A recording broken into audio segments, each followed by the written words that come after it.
Welcome to this month's Wellbeing Invitation, a simple occupational therapy inspired prescription of activities intended to support well-being that you are invited to spend as little or as often as you like on.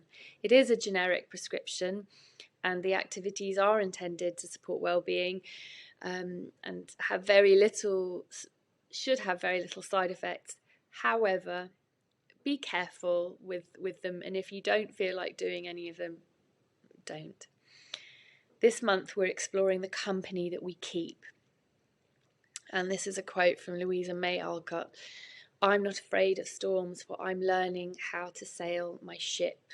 Now, as a side note, this month I'm part of a read-along with a company called Listen with Audrey, and that we're reading, what's that book called in English? Little Women.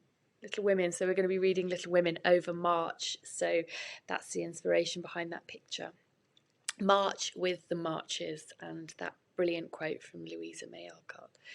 So the intention of this month's prescription is that we're learning how to sail our ship. The company that we keep is the theme over the next 7 sessions of the Rest and Restore Mindful Compassion-based meditation class. So we'll be exploring our bodies, how we spend our time with them, what we're doing with our time, all sorts of different ways of exploring the company that we keep, going in depth into these techniques together. So with this month, with 25% of proceeds going to Syrian earthquake relief projects, starts on March the 10th. So if you're interested in going into more depth with the mindful compassion practices, then do reach out. My details are below, or you'll find them at the end of this presentation. So let's move on to the prescription. We're going to look at time boundaries. This is the juicier one. Writing a letter and some vagal tone exercises with humming. So let's have a look at those in a bit more detail. However, as with all prescriptions, occupation is medicine. If you were to get a medicine from the pharmacy, you would have a piece of paper with all of the side effects and what the benefits are of the medication, but what to be looking out for. Anyway, the side effects of engaging in this month's wellbeing prescription are not exclusively, but including mental clarity, a soothed nervous system, a nourished mind, a greater appreciation of the ordinary and mundane, some joy and delight, and a sense of improved overall well-being. So you'll have to let me know how you get on. Time boundaries. So this month I'm going to ask you to take an inventory of how you're spending your time. So not every day, but for 1 week. And again, you don't have to do it every day of the week, but I want you to observe your habits and patterns without changing anything. Then writing a list, maybe 1 weekday and 1 weekend day, of what you're up to, when and where, and how you feel about it. So next to the activities, sort of just list them down: got up, brushed my teeth. You can go into as little or as much detail as you like.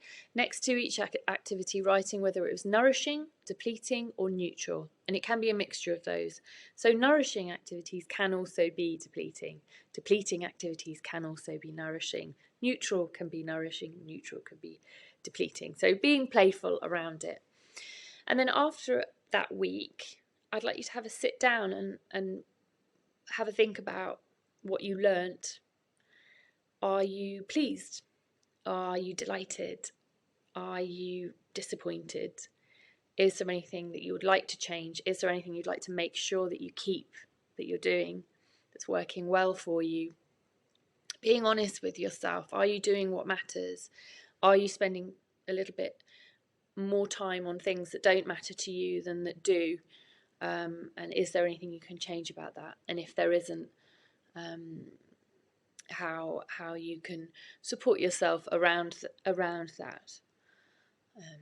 What are the barriers getting in the way of that? So kind of thinking perhaps like if you were to go for an appraisal with a manager and they might be saying, I think you're reaching burnout and you need to take your foot off the accelerator here, or you're going brake, accelerator, or perhaps you need a bit of a push, like are you spending too much time tidying and it doesn't matter, or are you not spending enough time tidying because it does matter to you?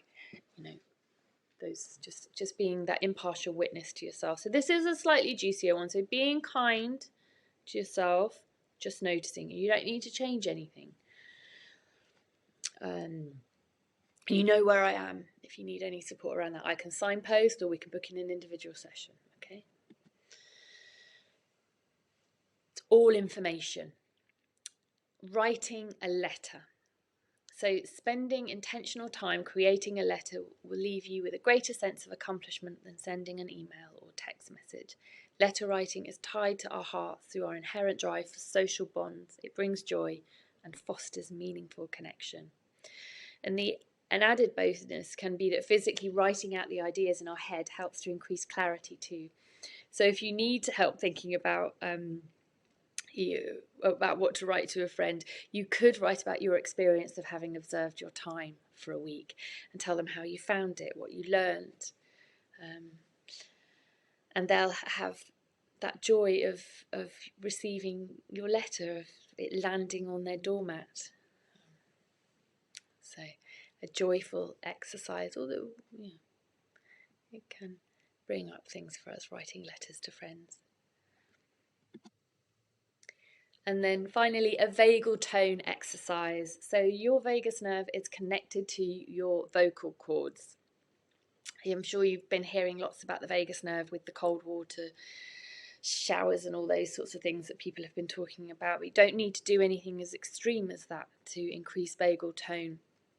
So the vagus nerve plays a part in controlling involuntary sensory and motor functions like your heart rate, your speech, mood, and also urine output. It helps your body switch back and forth between that fight-flight response, the sympathetic system within the body, and into the parasympathetic system when you're more relaxed. But your vagus nerve can lose its ability to switch back to your parasympathetic nervous system and can keep you in that stress response due to stress, anxiety, to age, when we're habitually in this mode of being stressed.